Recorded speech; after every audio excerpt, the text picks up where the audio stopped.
سأل سائل بعذاب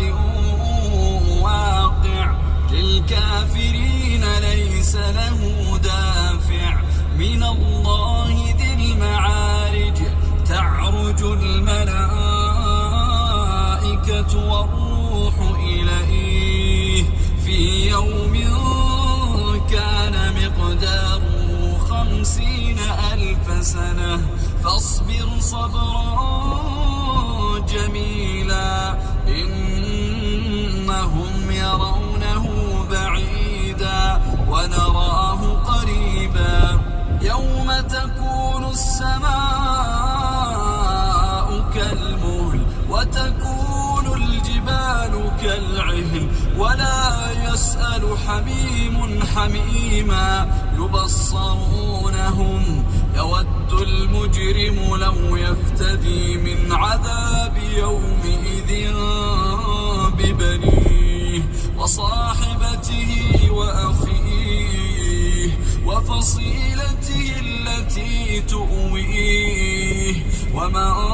في الأرض جميعا ثم ينجيه كلا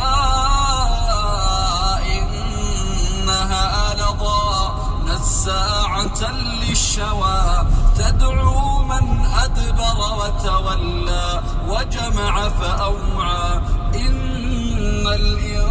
الإنسان خلق هلوعا إذا مسه الشر جزوعا وإذا مسه الخير منوعا إلا المصلين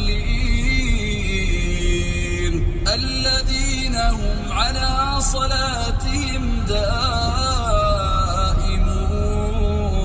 والذين في أموالهم حق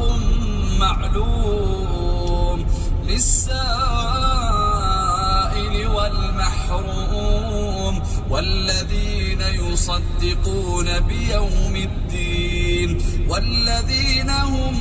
من عذاب ربهم مشفقون إن عذاب ربهم غير مأمون والذين هم لفروجهم حافظون إلا على أزواجهم أو ما ملكت أيمانهم فإنهم غير ملومين فمن ابتغى وراء ذلك فأولئك هم العادون والذين هم لأماناتهم وعهدهم راعون والذين هم بشهاداتهم قائمون والذين هم على صلاتهم يحافظون أولئك في جنات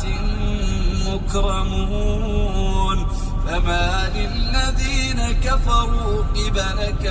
مهطعين عن اليمين وعن الشمال عزين أيطمع كل امرئ منهم أن يدخل جنة نعيم كلا إنا خلقناهم مما يعلمون فلا أقسم برب المشارق والمغارب إنا لقادرون على أن نبدل خيرا منهم وما نحن بمسبوقين فذرهم يخوضوا ويلعبوا حتى يلاقوا يومهم الذي يوعدون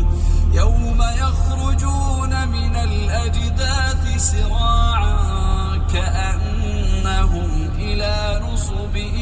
يوفضون خاشعة أبصارهم ترهقهم ذلة